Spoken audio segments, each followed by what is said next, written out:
কবরের কথা মনে পড়বে কোন দিন, মৃত্যুর কথা মনে পড়বে কোন দিন। এই বয়সকালেও এখনো চা দোকানে বসে রঙিন টেলিভিশনে নর্তকীর নাচ দেখেন, নাচ গান দেখেন। ছি ছি ছি ছি, মুসলমান এত নিকৃষ্ট হয় কিভাবে? মুসলমান এতটা বয়সকালে এভাবে আল্লাহকে ভুলে থাকে কিভাবে? বলে 365 দিনের এক বছরে কোনদিন ফজরের নামাজ পড়ে না মুসলমান, এমন এত বড় জানোয়ার কেমনে হয়? বলে এত বড় জানোয়ার, এত বড় হাইওয়ান মুসলমানের বাচ্চা কেমনে হয়? তে কার মার ঘরে ভাত খাইছে? কোন মায়ের দুধ পান করছে? এত বড় গাদ্দার যে কোনদিনও ফজরের নামাজ পড়ে না, যে জানেই না ফজরের ওয়াক্ত কত। এটা কি হাইওয়ান? কত বড় চতুষ্পদ জন্তু এটা! এ মানুষ কিবা বলে? চাচারা আপনারা বলেন, আপনাদের যাদের ঘরের ছেলেটা মেয়েটা বছরের পর বছর এক ওয়াক্ত নামাজ পড়ে না, এই জানোয়াররে নিয়ে আপনি হাসরের ময়দানে কেমনে দাঁড়াইবেন? এটা সংসার? এটা বুঝি বউ বাচ্চা? এই নাফরমানের পরিচয় দিবেন কিভাবে? কেমনে দাঁড় করাইবেন? কি সংসার করলেন? কার জন্য উপার্জন করলেন? রক্ত পানি করলেন, মাথার ঘাম পায়ে ফেললেন। এই ঘর, এই সংসার, এই সোফা, এই ফার্নিচার, এই ফ্রিজ, এই সমস্ত আসবাবপত্র, জমি জামা এই অসভ্যদের জন্য বানাইলেন যে একটা সেজদা দেয় না। আস্তাগফিরুল্লাহ। 20 বছর ধরে রাস্তার পাশের পুকুরে যেই বেপর্দা বেহায়া নারী খোলামেলা গোসল করে, হাজারো পুরুষ যাকে দেখে আসতে যাইতে, এই অসভ্য নারীর জন্য আপনার সংসার? এটা মুসলমানের স্ত্রী? বলেন, ওরে নিয়ে আখিরাতে কেমনে দাঁড়াবেন? কেমনে দাঁড়াবেন? সেই ঘর কেমনে মুসলমানের ঘর যে ঘরে নামাজ নাই, যে ঘরে সেজদা নাই, যে ঘরের প্রত্যেকের হাতে হাতে মোবাইল, যে ঘরে প্রত্যেক রুমে রুমে সারা রাত ছেলে মেয়ে নারী পুরুষ নাচ গান অস্থির ছবি দেখছে, যে মুসলমান প্রতিদিন ওজনে কম দেয়, প্রতিদিন কাস্টমারকে ঠকায়, প্রতিদিন হারাম রোজগার করে। ও ভাইয়া বলেন, বাবা বলেন, কেমনে দাঁড়াইবেন আখিরাতে? কিভাবে দাঁড়াবো আমরা? অকুল্লুহুম আতিহি ইয়াউমাল কিয়ামাতি ফারদা। রব্বুল আলামিন বলে, তোমাদের প্রত্যেককেই আমি আল্লাহর সামনে একজন একজন করে দাঁড়াইতে হবে, একজন একজন। ওয়ালা ইউসআলু হামীমুন হামীমা ইউবাসসারুনহুম। রব্বুল আলামিন বলেন, প্রত্যেক পরিচিত অপর পরিচিতকে হাসরের ময়দানে সচক্ষে দেখবে, কিন্তু কেউ কাউকে কিছুই জিজ্ঞেস করবে না। মা বাবাকে দেখবে, বাবা মাকে দেখবে, স্বামী স্ত্রীকে দেখবে, স্ত্রী স্বামীকে দেখবে, মা সন্তানকে দেখবে, সন্তান মাকে দেখবে, বাবা ছেলেদেরকে দেখবে, মেয়েকে দেখবে, ছেলে মেয়ে বাবাকে দেখবে, এলাকার বন্ধুরা স্বজনরা একজন আরেকজনকে দেখবে। হাসরের ময়দানে আমরা মনে করেন আপনারা এখানকার মানুষ, তো এই যে আপনারা এখন এনে মোটামুটি আপনারা যদি পরিচয় নেন তো একজন আরেকজনকে চিনবেন মোটামুটি, ঠিক না? তো এই রুমই হাসরের মাঠ। এমন না যে আমার এই ইটালির মানুষের লোকে খাড় করাইব, না হেরার লোক আমার খাড় করাবো, কিন্তু আমি কি হেগো এলাকার মানুষ না? বুঝেন নাই কথাটা? পরিচিত জনরাই কাছাকাছি দাঁড়াবে, সবাই সবাই চিনবে। আল্লাহ বলছেন ইউবাসসারুনহুম, সচক্ষে দেখবে একজন পরিচিত বন্ধু আরেকজনকে, আপনজন আপনজনকে দেখবে, কিন্তু ওয়ালা ইউসআলু, কেউ কাউকে এক বিন্দু ভালো মন্দ জিজ্ঞেস করবে। ইব্রাহিম আলাইহিস সালাম ইসমাইলকে ডাক দিবে না, নবীজি বলছে। ইয়াকুব আলাইহিস সালাম ইউসুফ আলাইহিস সালামকে ডাক দিবে না, ডাক দিবে না, কেউ না কেউ। ইয়াওয়াদ্দুল মুজরিমু লাউ ইয়াফতাদি মিন আযাবি ইয়াউমি ইদিন বিবানিহি ওয়া সাহিবাতিহি ওয়া আখিহি ওয়া ফাসিলাতিহি আল্লাতী তু'যিহি ওয়া মান ফিল আরদি জামিআ সুম্মা ইউনজিহি। সাংঘাতিক কথা এটা। আল্লাহ বলে হাসরের ময়দানের ভয়ানক দৃশ্য দেখে নাফরমান পাপী বলবে আল্লাহকে, আল্লাহ আজকে এই হাসরের ময়দানে আমার সন্তান যারা তাদেরকে জাহান্নামে দিয়ে দেন, আমার স্ত্রীকে জাহান্নামে দিয়ে দেন, আমার ভাই বোনদেরকে জাহান্নামে দিয়ে দেন, আমার পাড়া পড়শিকে জাহান্নামে দিয়ে দেন, আমার এই পৃথিবীর সমস্ত মানুষকে জাহান্নামে দিয়ে দেন, তারপরেও বিনিময়ে আমারে বাঁচায় দেন। সুম্মা ইউনজিহি, আল্লাহ বলবেন কাল্লা, না নাফরমান কখনোই এটা হবে না,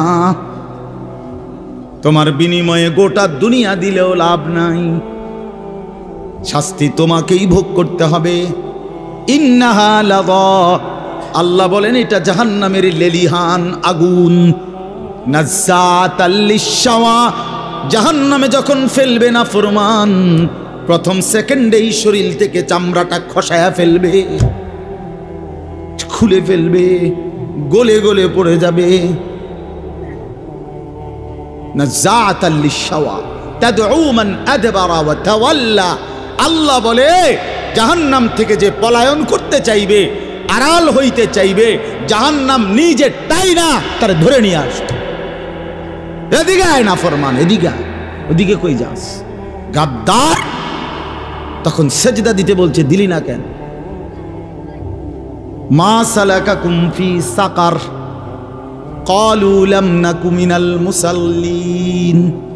কোরআনুল কারীমের মধ্যে আছে ফেরেশতারা জিজ্ঞেস করবে, নাফরমান তুই জাহান্নামী কেন হলি? নাফরমান চিৎকার করে বলবে, ভাই আমি নামাজ পড়ি নাই। খোদার কসম, কোরআনের আয়াত প্রথম জবাব দিবে এটা, ক্বালু লাম নাকু মিনাল মুসাল্লিন, আমি নামাজ পড়ি নাই। কি ভাবছেন ছেলেরা, বাবারা, আপনারা কি ভাবছেন? কার লাগে কি কামাই করেন? কি আশ্চর্য মুসলমান! আপন ছেলে 16 বছর, 18 বছর, 20 বছর এক ওয়াক্ত নামাজ পড়ে না, সারাদিন মোবাইল টিপে, এবড়া এই অসভ্যের জন্য এবড়া সুদে টাকা লইয়া, কিস্তিতে টাকা নিয়া, এরপরে এই অসভ্য সন্তানকে বিদেশ পাঠায়। কারে পাঠাইলেন বিদেশ? কার লাইয়া নিজে হারাম নিলেন? এই নাফরমানের জন্য? হ্যাঁ, ওই আপনার কি আখিরাতের কি উপকার দিবে? কথা বলেন না কেন? কি উপকার দিবে? হয়তো হয়তো আমার চোখের সামনেই একটা সেজদা দেয় না, চোখের আড়ালে গেলে কি সেজদা দিব? কার জন্য সুদে টাকা নিলেন? কার জন্য নিজের জাহান্নামটা বরাদ্দ করে নিলেন? কার জন্য নিজের কবরটা বরবাদ করে দিলেন? আস্তাগফিরুল্লাহ, আস্তাগফির। হায় মুসলমান, কোন দিন বুঝবেন? কোন দিন বুঝবেন আপনারা? কতবার বললে বুঝবেন আলেমদের কথা? কতবার? রাসূলুল্লাহ সাল্লাল্লাহু আলাইহি সাল্লাম বলছেন, কোরআনের আয়াত শোনায় শোনায় উম্মত, আল্লাহ তাআলা কোরআনে বলছে, তোমরা যারা সুদ ছাড়ো নাই, তোমরা আমি আল্লাহর সাথে যুদ্ধের ঘোষণা শোনো, আমি তোমাদের সাথে যুদ্ধ নামলাম। মনে রাখো না ফরমান, সুদখোর, তুমি আমি আল্লাহর সাথে যুদ্ধ করলা, আর আমার সাথে যুদ্ধ করে কেউ টিকবা না, আমি আসাদ দিয়া জাহান্নামে ছুঁড়ে মারব। মনে রাখিস গাদ্দার, আমি বলছিলাম তোকে আমি হালাল দিয়ে রিজিক দিতে পারবো, তুই আমারে বৃদ্ধাঙ্গুলি দেখাইয়া বলছিস আল্লাহ আপনি পারতেন না হালাল দিয়া, আমি বাটফারি না করলে আমার সংসার চলবে না, আমি ওজনে কম না দিলে আমার সংসার চলবে না, আমি সুদ না নিলে, কিস্তি না নিলে আমার বউ বাচ্চা না খাইয়া মরবো, আমনে বাদ দেন, আপনি অন্য লোকের চিন্তা করেন, আমি আমারটা বুঝ করি। কি নাই তো কি, চাচা বলেন নাই তো কি? আপনি কি বুঝাইতে চাইলেন না তো? আল্লাহকে এটা বুঝাইতে চান না? আল্লাহ আমারটা আমি দেখি।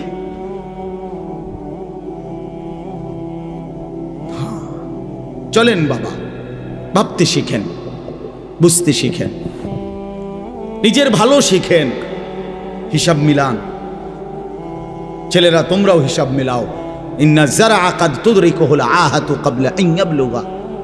হাসান বসরি রাহমাতুল্লাহ আলাইহি যুবকদেরকে বলছে, যুবক মনে রেখো, সব ফুল, সব ফুল, সব ফল পরিপক্ক হয় না, পাকা পর্যন্ত যায় না, তার আগেই ঝরে যায় অনেক। বুঝেন নাই কথা? আম গাছে যে মুকুল ধরে, যতগুলো মুকুল মানে ফুল, ওই ছোট ছোট মুকুল কয় না এটারে, তে সবগুলোই তো আম হয়। কথা বলেন না কেন? সবগুলোই আম হয় না? তো তিনি এটাই বলছেন, সব ফুল পরিপক্ক হয় না, সব ফল পরিপক্ক হয় না, ঝরে যায়, ঝরে যায়। তার মানে সব কিশোর বুড়া হবে না, সব যুবক বুড়া হবে না, সব তরুণ বুড়া হবে না বাবা, তার আগেই কবরে চলে যাবে হাজারো লাখো কোটি। কোরআনে আল্লাহ বলছে, ওয়ানুকিররু ফিল আরহামি মা নাশাউ ইলা আজালিম মুসাম্মা। রব্বুল আলামিন বলেন, আমি মায়ের পেটে একটা নির্ধারিত সময় বাচ্চাটাকে রাখি। সুম্মা নুখরিজুকুম তিফলান, অতঃপর একটা ছোট্ট ফুটফুটে বাচ্চার আকারে মায়ের পেট থেকে বের করে আনি। সুম্মা লিতাবলুগু আশুদ্দাকুম, অতঃপর আমি আল্লাহ সেই বাচ্চাটার শরীরের মধ্যে শক্তি দিতে থাকি, আস্তে আস্তে তাকে সামনের দিকে আগাইতে থাকি। কিশোর, তরুণ, যুবক, হ্যাঁ, মাঝবয়সী, বৃদ্ধ, দুর্বল, এভাবে সামনের দিকে নেই। কিন্তু আল্লাহ রাব্বুল আলামিন বলেন, ওয়ামিনকুম মান ইউতাওয়াফফা মিন ক্বাবলু, সামনের দিকে নিতে নিতেই মাঝ পথে কিন্তু আমি অনেককেই মৃত্যু দিয়ে থাকি। সরাসরি কোরআনের আয়াত। ওয়ামিনকুম মান ইউরাদ্দু ইলা আরযালিল উমর, আবার অনেককেই আমি আল্লাহ একেবারে বৃদ্ধের শেষ বয়স পর্যন্ত পৌঁছাইয়া থাকি, কিন্তু সবাইকে না। সবাইকে কথা বলেন না কেন? কমপক্ষে যদি এতটুকু নিশ্চয়তা থাকতো যে মৃত্যু হবে নিশ্চিত, তবে 60-এর পরে, তাইলেও তো একটা কথা ছিল। মৃত্যু হবে নিশ্চিত, তবে 50-এর পরে, মৃত্যু হবে নিশ্চিত, তবে 40-এর পরে। তো এরকম নিশ্চয়তাও কি আছে কি বাবা? ছেলেরা বলো ভাই, আছে কি এমন? তো কেন তামাশা করছো?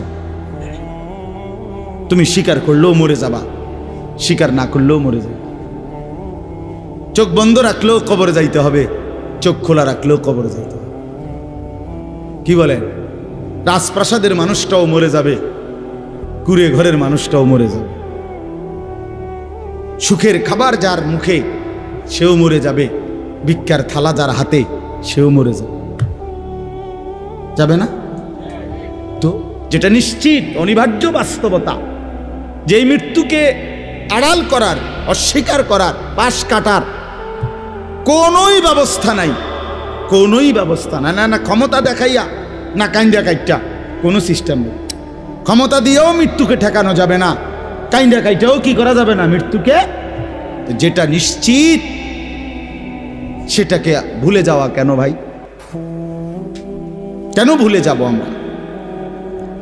আল্লাহর নবী সাল্লাল্লাহু আলাইহি ওয়াসাল্লামের যেই হাদিস আমি পড়ছি, এটাই নবীজি বলছেন, আকসিরু যিকরা হাদিমিল লাযযাত, আমার উম্মত প্রতিদিন বেশি বেশি ওই জিনিসটাকে স্মরণ করো যেটা তোমার সমস্ত স্বাদ, আহ্লাদ, সমস্ত ব্যস্ততা সব কিছুকে স্তব্ধ করে দিবে।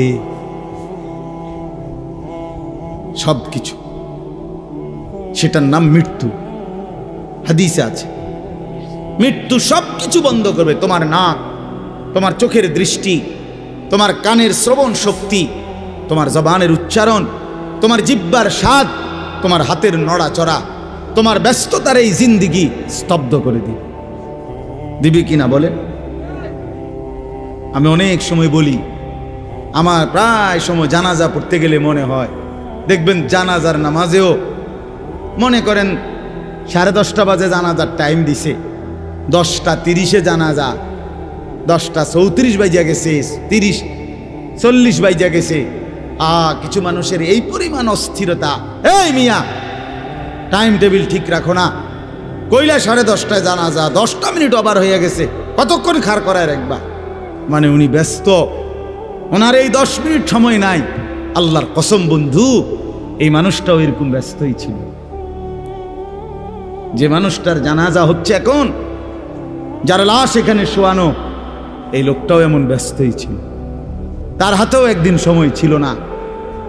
আজ গোটা পৃথিবী সব আগার জায়গায়, এই বেচারা শুধু নিস্তব্ধ।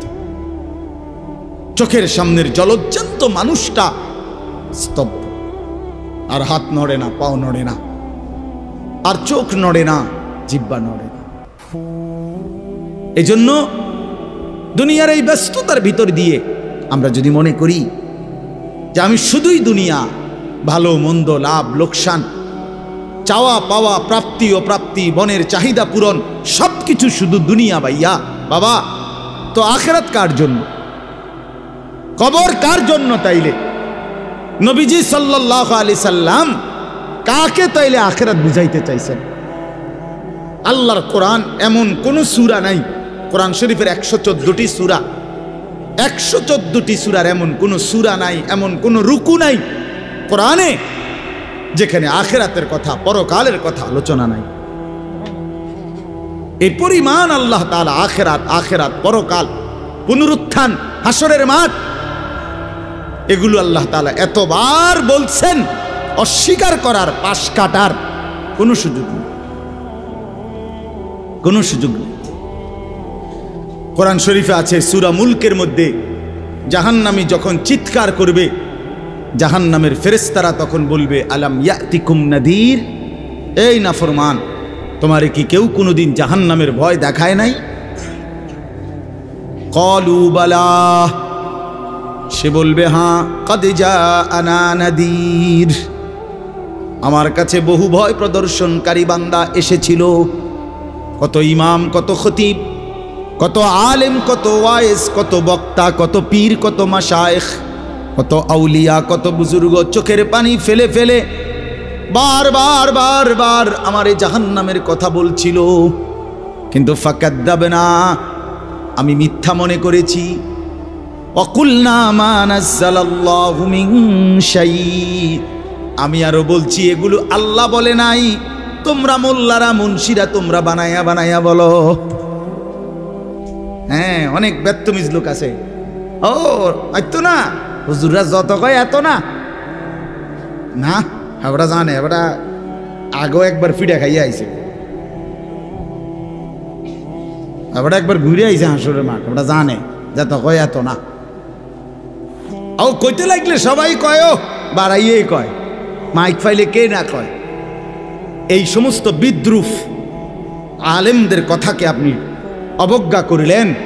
আসলে তো আলেমদের কথা না, কথা যদি হুজুরের কথা হইতো তাইলে না হয় আপনি ফেলে দিতেন, কিন্তু জবানে না হুজুরের কথা, তো সরাসরি আল্লাহর কথা, তো রাসূলুল্লাহর, আল্লাহর, তো সে কথা প্রত্যাখ্যান করলেন কেন? আপনি আমার কথা, আমার ব্যক্তিগত যদি কথা হয় সেটা ফেলে দেন, কথা বোঝেন নাই। কিন্তু উলামায়ে কেরাম আপনাদেরকে নসিহতের মাধ্যমে নিজের ব্যক্তিগত হুজুরদের কথা বলে না, কথা বলেন না কেন? কার কথা বলে?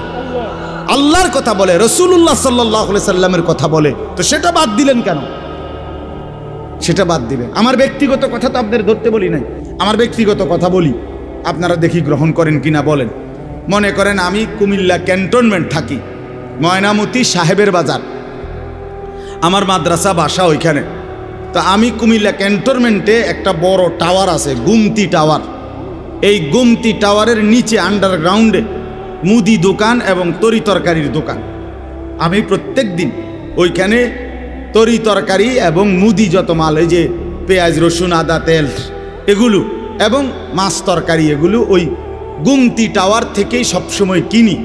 আপনারাও সবাই নিয়ত করেন ইনশাআল্লাহ এখন থেকে সবাই কুমিল্লা ক্যান্টনমেন্ট গুমতি টাওয়ার থেকেই তরকারি এবং চাল, ডাল, তেল কিনবেন, বলেন ইনশাআল্লাহ। কথা বলেন না তো, তা আপনি কি বলবেন? কি হুজুর আপনি পাগল হলেন নি? আমি কিতাম আমার আমনের ক্যান্টারম্যান, আমি কিতাম যাবো। আমাকে দেশে কি মাছ তরকারির অভাব পড়ছে নি? ঠিক কি না বলেন না কেন? তাহলে এইটা না আমার ব্যক্তিগত কথা, কথাটা আমার বুঝছেন নি? এইটারে তো আপনারে মানতে কই নাই আমি তো বলি না আপনারে যে আপনি আমার লগে গিয়ে বাজার করেন। তাহলে আপনি যে বললেন হুজুরে এরম কয়, হুজুরের সব কথা ধরলে চলন যাইতো না বর্তমান জমানায়। আপনারা তো আমার একটা কথাও ধরতে বলি নাই, আপনাকে বলছি আল্লাহর কথা না ধরতে। আপনাকে তো বলেছি ভাইয়া রাসূলুল্লাহ সাল্লাল্লাহু আলাইহি ওয়াসাল্লামের কথা ধরতেন। আল্লাহর কথা ফিরায় দেয় কেমনে? নবীর কথা ফিরায় দেয় বলেন বাবা, মেহেরবানি করে। এই জন্য বুঝতে শিখেন, বুঝতে শিখেন। তিনটা জিনিস আমাদের মধ্যে লাজেম থাকা চাই। এক হলো তাওহীদ, দুই হলো রিসালাত, তিন হলো আখিরাত। এই তিন জিনিস ভুলে গেলে মুসলমান হয় না। তাওহীদ ভুলে গেলে, অর্থাৎ লা ইলাহা ইল্লাল্লাহ, জীবনের সব ব্যাপারে সব বিষয়ে যা কিছু হচ্ছে, যা কিছু হচ্ছে, আমার জীবনের এই সারা পৃথিবীর কায়নাতের সমস্ত নড়া চড়া প্রত্যেকটা বিন্দু বিসর্গ করছেন শুধুই একজন, তিনি আল্লাহ। তিনি কে? লা ইলাহা ইল্লাল্লাহ, আল্লাহ ছাড়া আর কোনো ইলাহ নাই, দেনেওয়ালা আর কেউ নাই, পালনেওয়ালা আর কেউ নাই। এটা তাওহীদ। আর শাজিমের উপর থেকে সাতবক জমিনের নিচ পর্যন্ত যেটা যেমনে যেভাবে আছে সেটা একজনই পরিচালনা করছেন, তিনি আল্লাহ। এ কথা যত দিলের মধ্যে বসাইতে হবে। দুই নাম্বার রিসালাত। রিসালাত মানে হলো মুহাম্মাদুর রাসূলুল্লাহ সাল্লাল্লাহু আলাইহি সাল্লাম, এই কথা গ্রহণ করা। এই কথা আবার গ্রহণ করার কি?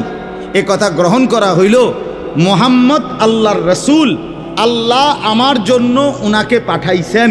অতএব আমার জীবনের হাসি কান্না আনন্দ বেদনা, রাত দিন, ঘর সংসার বাজার ব্যবসা, আয় রোজগার, স্ত্রী পুত্র পরিজন, কদম কদম বিন্দু বিন্দু নিঃশ্বাস নিঃশ্বাস আমি অনুসরণ করব একজনকে, তিনি মুহাম্মাদুর রাসূলুল্লাহ সাল্লাল্লাহু আলাইহি ওয়াসাল্লাম। এটারে বলে রিসালাত।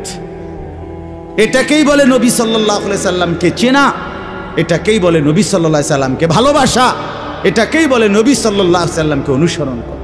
আমার ভাইয়া, আল্লাহর দোয়াই আপনি আপনার জায়গাতেই থাকেন, আপনি আপনার তরিকাতেই থাকেন, আপনি আপনার পীরের কাছেই থাকেন, যে যেখানে আছেন থাকেন, কোনো অসুবিধা নাই। শুধু নিজেরে ধোকা দিয়েন না, ধোকা খাইয়েনও না, কাউরে ধোকা দিয়েনও না। আল্লাহ রসুল বলছে আল মুমিনু লা ইয়াখদাউ ওয়ালা ইউখদাউ। খেয়াল করে শুনেন এই কথাটা। মুমিন, নবীজি বলছে, কোনো ইমানদার কাউকে ধোকা দেয় না। খোদার কসম নবী বলছে ইমানদার ধোকা খায়ও না। লা ইয়াখদাউ অর্থ সে ধোকা দেয় না, ওয়ালা ইউখদাউ অর্থ নিজেও ধোকা খায় না। অতএব রাসূলুল্লাহ সাল্লাল্লাহু আলাইহি সাল্লামের সাথে সম্পর্ক, ভালোবাসা, মহব্বতের সবটা 100 অনুসরণের মাধ্যমে, অনুসরণের মাধ্যমে, অনুসরণের মাধ্যমে। চেহারায় যার দাড়ি নাই সে রসুলকে ভালোবাসে না, ঘরে যার স্ত্রী বেপর্দা সে রসুলকে ভালোবাসে না, উপার্জনের মধ্যে যার হালাল নাই সে রসুলকে ভালোবাসে না, জীবনে যার সুন্নত তরিকার অনুসরণ নাই সে আল্লাহর রসুলকে কশ্চিন কালেও ভালোবাসে না। ভালোবাসে বললে এটা ভালোবাসার নামে ধোঁকা, মিথ্যাবাদিতা ছাড়া আর কিচ্ছু না। হ্যাঁ, হাসরের ময়দানে মার খাইয়েন না, ধরা খাইয়েন না। কথা বুঝছেন না? এখানে গাছ জোর দেখাইয়া হয়তো আমনে চিৎকার দিয়া, হুঙ্কার দিয়া, এই কইয়া সেই কইয়া, খাইয়া দাইয়া বিরানিয়ে খিচুড়িয়ে মিল্লা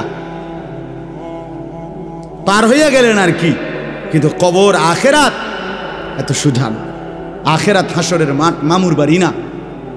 হাসরের মাঠ নানার বাড়ি না, আমনের চাচার শ্বশুর বাড়ি না। হাসরের মাঠ সেই মাঠ ১৬ লক্ষ আম্বিয়া, আদম থেকে মুহাম্মদ সাল্লাল্লাহু আলাইহি সাল্লাম পর্যন্ত সমস্ত নবী রসুল যে মাঠের ভয়ে আল্লাহর কাছে দিবানিশি কাঁদছেন, সেই মাঠের নাম হাসরের মাঠ। সব নবী সব নবী আল্লাহর কাছে হাসরের মাঠের ব্যাপারে দোয়া করছে।